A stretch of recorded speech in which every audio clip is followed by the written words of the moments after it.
धातु रूप। ठीक, धातु रूप कौन से होते हैं हमारे? धातु रूप होते हैं हमारे 4 तरह के, लेकिन तुम्हारे लिए जो है, जो तुम्हारे इसमें आने वाले सब्जेक्ट में, वो 3 तरह के हैं। कौन कौन से? लट लकार, लट लकार, लट लकार। इनका मीनिंग क्या है? मतलब लट लकार मीन्स प्रेजेंट, यानी कि वर्तमान काल, जो तुम्हारा चल रहा है। ठीक, लट लकार किसे बोलेंगे हम? वर्तमान काल।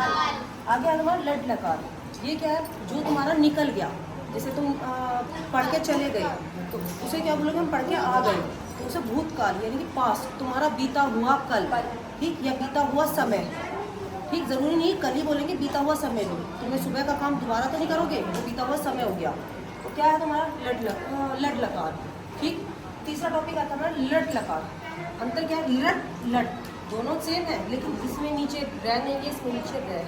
ठीक, लट लकार मतलब आने वाला, भविष्य काल, जो तुम्हारा आगे आएगा, ये टाइम होने के बाद आगे आएगा। भविष्य काल, फ्यूचर, जिसे इंग्लिश में बोलते हैं हम लोग फ्यूचर। ठीक, अब आता है इसमें धातु रूप हमारी, इसमें टॉपिक है हमारा पठ। पठ को क्या बोलेंगे हम? पढ़ना। क्या बोलेंगे? पढ़ना। पठ है हमारा संस्कृत रूप, और पढ़ना है क्या हमारा? हिंदी। पठ का हिंदी। ठीक, इसमें आते हैं हमारे पुरुष। पुरुष किसे बोलते हैं हम? जैसे प्रथम पुरुष, मध्यम पुरुष। ठीक, और तुम्हारे आते हैं उत्तम पुरुष। इसमें 3 पुरुष होते हैं हमारे। प्रथम पुरुष, मध्यम पुरुष, हमारा उत्तम पुरुष। ठीक, पुरुष में 3 आए, ये भी 3 थे, पुरुष में भी हमारे 3 आए। कौन कौन से? प्रथम पुरुष, मध्यम पुरुष, उत्तम पुरुष। प्रथम पुरुष कौन सा होता है? फर्स्ट नंबर वाला। ठीक, प्रथम अपने आप को प्रथम दिखा रहा है वो। ठीक, मध्यम बीच का। ठीक, ना फर्स्ट का ना लास्ट का, बीच का। आगे आता है उत्तम, जो सबसे नीचे का, मतलब सबसे लास्ट का, उसे बोलते हैं उत्तम। बिल्कुल ठीक, फर्स्ट का होता है बेटा प्रथम, उसके बाद मध्यम, उससे नीचे आता है हमारा उत्तम। ठीक, मतलब कि जो हमारा ऊपर से नीचे की साइड है, तो उत्तम पुरुष। जैसे ये 3 है, ऐसे ही हमारे ये 3 आएंगे वचन।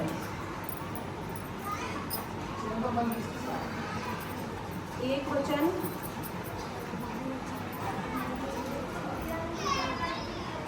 द्विवचन, बहुवचन। इन्हें सुनो।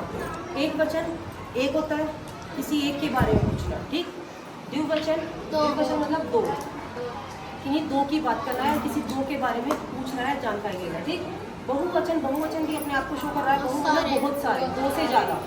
इन्होंने एक को अपने आप को लिया है, 2 लिए हैं, तो 2 से ज़्यादा कितने भी हो, अनगिनत, 2, 3 हो, 4 हो, ये नहीं है, जितने भी हैं 2 से ऊपर हमारे बहुवचन में आएंगे।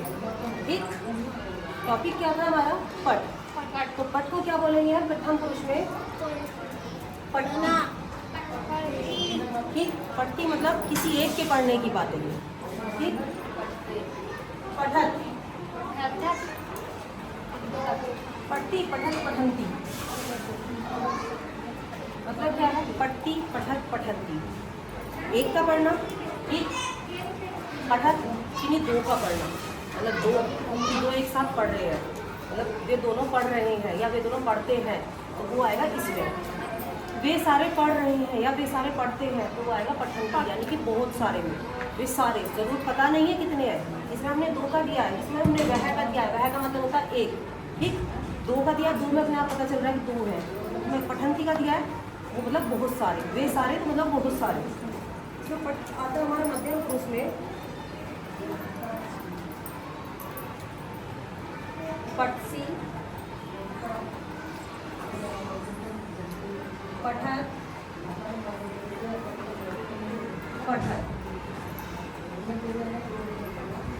पठामी, पठाम, पठाम। बेटा बिंदियों की बहुत जरूरत होती है, तो बिंदी नहीं है तो बिल्कुल गलत। देखो बिंदियों का देखो, वह इसमें, पठत इसमें, पठत इसमें है, सिर्फ बिंदियों का अंतर है। अंतर है बिंदियों का, सेम मैंने उसी तरह बताया। वह इसमें रह नहीं है, सिर्फ किस चीज़ का अंतर है? रह का। उसमें स्वयं का अंतर है, इसमें रह का अंतर है। छोटी छोटी चीज़ें वो ड्राइंग लगती है इसमें, ठीक। मध्यम पुरुष जो मतलब बीच का होता है उसमें क्या आता है, पटसी पठत पठंती, मतलब पठत, पटसी पठत पठत। इसमें जो बिंदी है इसमें हा में आएगी है पठत, ठीक, इसमें पठत सिंपल। उत्तम पुरुष सबसे नीचे का एक वचन में किसी एक की ही बात होगी इसमें भी, तो पठामी, पठाव, वे दोनों, इसमें वही चीज़ आ गई वे दोनों। यहाँ जो आएंगे हमारे ये चीज़ लेके चलेंगे हम वे दोनों, ये लेके चलेंगे हम वह पे, नीचे तक हमारा वह ही चलेगा इसमें, क्योंकि हम एक के बारे में पूछ रहे हैं। वे दोनों, इसमें भी दो के बारे में पूछ रहे हैं क्योंकि द्विवचन चल रहा है हमारा। वे सारे, सारे का हमें पता नहीं कि कितने हैं, ठीक। तो हमारा क्या आता है, पटसी पठत पठंती, पटसी पठत पठत, पठामी पठाओ पठाम। इजी है, तीन तीन टॉपिक्स है, तीन ही इधर है, तीन ही इधर है, ठीक। किसी को कोई दिक्कत इसमें? सभी के समझ आ गया? Very good. मैथ का, तो मैथ के टर्म में आज हम कुछ बेसिक चीज़ें ऐसी पढ़ेंगे जो हमारी संख्या भिन्न में होती है, उनको हम डिवाइड करना सीखेंगे। क्या सीखेंगे? उनको डिवाइड करना। जैसे हमारी कोई भी भिन्न में संख्या होगी, जैसे 6/5 हमारा एक नंबर है, उसको हमें डिवाइड करना है 5/6। मैंने दोनों ही वैल्यू लिखी है, इसमें डिवाइड दो हमारी वैल्यू है जिनको हमें डिवाइड करना है। पहले हमें ए को डिवाइड करना है बी से। किससे डिवाइड करना है? ए को हमें बी से डिवाइड करना है, उसके बाद हमें बी को डिवाइड करना है ए से। तो यानी कि दोनों ही वैल्यू का अलग अलग हो चलेगा, लेकिन इनकी जो आंसर आएंगे वो अपोन में इनके अपोजिट रहेंगे। जैसे इसमें जो हमारा डिवाइड है, तो यानी कि जो पहली वैल्यू है हमारी ए, दूसरी वैल्यू क्या है हमारी बी। हमें ए को डिवाइड करना है बी से, लेकिन जो हमारे मतलब सवाल करने का जो नियम होता है, हम इन्हें डायरेक्ट डिवाइड नहीं कर सकते। अगर ये अपोन में ना होकर सिंपल नंबर होते हैं, जैसे 6 को डिवाइड करना है 3 से, अगर ये ऐसे लिखे हुए होते तो हम इन्हें डायरेक्ट ही डिवाइड कर देते, लेकिन ये अपोन में लिखे हुए हैं तो हमें इनकी वैल्यू चेंज करके इनको डिवाइड करना पड़ेगा। तो जब हमें ए को डिवाइड करना है बी से, तो हमें बी की वैल्यू चेंज करनी पड़ेगी। जहाँ 5 है वहाँ क्या आएगा 7 है, जहाँ 7 है वहाँ क्या आएगा। तो जब हम इनकी वैल्यू चेंज करेंगे तो यानी कि 6/5 7/5, और जो डिवाइड का चिन्ह है जब हम इनकी वैल्यू चेंज करते हैं तो वो डिवाइड ना होकर मल्टीप्लाई में हो जाता है।